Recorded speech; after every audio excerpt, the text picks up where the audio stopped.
প্রিয় নবী সাল্লাল্লাহু আলাইহি ওয়াসাল্লামের চরিত্রিক গুণ যথাযথভাবে উপস্থাপনা করার বা সাধ্য দুনিয়াতে কারো নেই।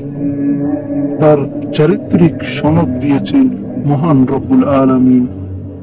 পবিত্র কোরআনে তার চরিত্রিক বিশিষ্ট ব্যাপারে মহান আল্লাহ তাআলা বলেন, তোমাদের মধ্যে যারা আল্লাহ ও পরকালের ভয় করে এবং আল্লাহকে বেশি স্মরণ করে তাদের জন্য রাসূল সাল্লাল্লাহু আলাইহি সাল্লামের চরিত্রের মধ্যে আছে উত্তম আদর্শ। সূরা আহজাব আয়াত 21। প্রিয় চাদরদান, মুমিনের উচিত রাসূল সাল্লাল্লাহু আলাইহি সাল্লামের আদর্শ আঁকড়ে ধরা। রাসূল সাল্লাল্লাহু আলাইহি সাল্লামের অন্যতম বৈশিষ্ট্য ছিল দানশীলতা। তিনি এতটাই দানশীল ছিলেন যে কেউ তার কাছে কিছু চাইলে তিনি তাকে ফিরিয়ে দিতে পারতেন না। তার নজির বিভিন্ন হাদিসে পাওয়া যায়। এক হাদিসে ইরশাদ হয়েছে, সাহাল ইবনে সাদ রাদিয়াল্লাহু তাআলা বলেন, এক নারী নবী সাল্লাল্লাহু আলাইহি সাল্লামের কাছে একটি বুরদার নিয়ে এলেন। সাহাল রাদিয়াল্লাহু তাআলা লোকজনকে জিজ্ঞেস করলেন, আপনারা কি জানেন বুরদা কি? তারা বলেন, তা চাদর। সাহাল রাদিয়াল্লাহু তাআলা বলেন, এটি এমন চাদর যা জালসর সহ বোনা। এরপর এই নারী জিজ্ঞাসা করেন, হে আল্লাহর রাসূল, আমি আপনাকে এটি পরার জন্য দিলাম। নবী সাল্লাল্লাহু আলাইহি সাল্লাম চাদরখানা এমনই ভাবে বহন করেন যেন তার এটি দরকার ছিল। এরপর তিনি এটি পরলেন। এরপর সাহাবীদের মধ্যে এক ব্যক্তি সেটি তার দেহে দেখে বলল, হে আল্লাহ রাসূল, এটা কতই না সুন্দর, আপনি এটি আমাকে দিয়ে দিন। নবী সাল্লাল্লাহু আলাইহি সাল্লাম বলেন, হ্যাঁ দিয়ে দেব। নবী সাল্লাল্লাহু আলাইহি সাল্লাম উঠে চলে গেল। অন্য সাহাবীরা তাকে দোষারোপ করে বলেন, তুমি ভালো কাজ করনি। যখন তুমি দেখলে যে এটি তার প্রয়োজন ছিল বলে তিনি চাদরখানা এমন ভাবে গ্রহণ করেছেন, এরপর তুমি সেটা চাইলে, অথচ তুমি অবশ্যই জানো যে তার কাছে কোনো জিনিস চাওয়া হলে তিনি কাউকে কখনো বিমুখ করে না। তখন সেই ব্যক্তি বলল, যখন নবী সাল্লাল্লাহু আলাইহি সাল্লাম এটি বলেছেন তখন তার বরকত লাভের জন্য আমি এই কাজ করেছি, যাতে এই চাদরে আমার কাফন হয়। উপরের হাদিসের ভাষা দ্বারা বোঝা যায় চাদরটি রাসূল সাল্লাল্লাহু আলাইহি সাল্লামের খুবই পছন্দ হয়েছিল এবং তা তার প্রয়োজন ছিল, কিন্তু তারপরও তিনি তা এই সাহাবীকে দিয়ে দিয়েছেন। তার দান সৎকার হাত এতটাই লম্বা ছিল যে তা যে কাউকে বিস্মিত করত। আনাস রাদিয়াল্লাহু তাআলা বলেন, এক লোক নবী সাল্লাল্লাহু আলাইহি সাল্লামের কাছে এলো। তিনি তাকে এত বেশি পাগল ছিলেন যে যাতে দুই উপত্যকার মাঝামাঝি স্থান পরিপূর্ণ হয়ে যাবে। এরপর ওই ব্যক্তি তার গোত্রের কাছে গিয়ে তাদের বলল, হে আমার জাতি ভাইয়েরা, তোমরা ইসলাম গ্রহণ করো, কারণ মুহাম্মদ সাল্লাল্লাহু আলাইহি সাল্লাম অবারের আশঙ্কা না করে দান করতে থাকতেন। দ্রুত সময়ে সম্পত্তি বিতরণ। অন্য হাদিসে ইরশাদ হয়েছে, আনাস রাদিয়াল্লাহু তাআলা বলেন, নবী সাল্লাল্লাহু আলাইহি সাল্লামের কাছে বাহরাইন থেকে কিছু সম্পদ এলো। তিনি বলেন, এগুলো মসজিদে রেখে দাও। আল্লাহ রাসূল সাল্লাল্লাহু আলাইহি সাল্লামের কাছে এই যাবত যত সম্পদ আনা হয়েছে তার মধ্যে এই সম্পদ ছিল পরিমাণে সবচেয়ে বেশি। অতঃপর আল্লাহ রাসূল সাল্লাল্লাহু আলাইহি সাল্লাম নামাজে চলে গেলেন এবং এর দিকে দৃষ্টি দিলেন না। নামাজ শেষ করে তিনি এসে সম্পদের কাছে গিয়ে বসলেন।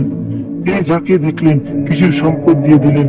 এর মধ্যে আব্বাস রাদিয়াল্লাহু তাআলা এসে বললেন, হে আল্লাহ রাসূল, আমাকে কিছু দিন, কারণ আমি নিজেরও ও আকিলের দুজন বদরের যুদ্ধে মুসলমানদের কয়েদি ছিলেন, পক্ষ হতে মুক্তিপণ দিয়েছি।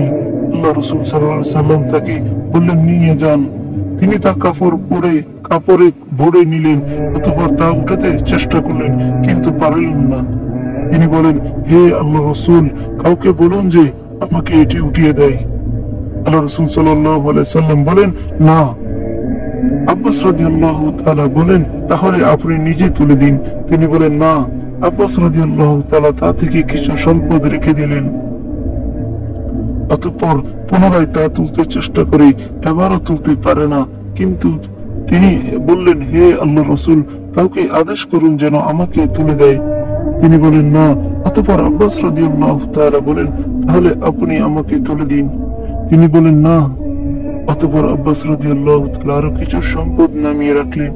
এবার তিনি উঠতে পারলেন এবং তা নিজের কাঁধে তুলে নিয়ে বেরিয়ে গেলেন।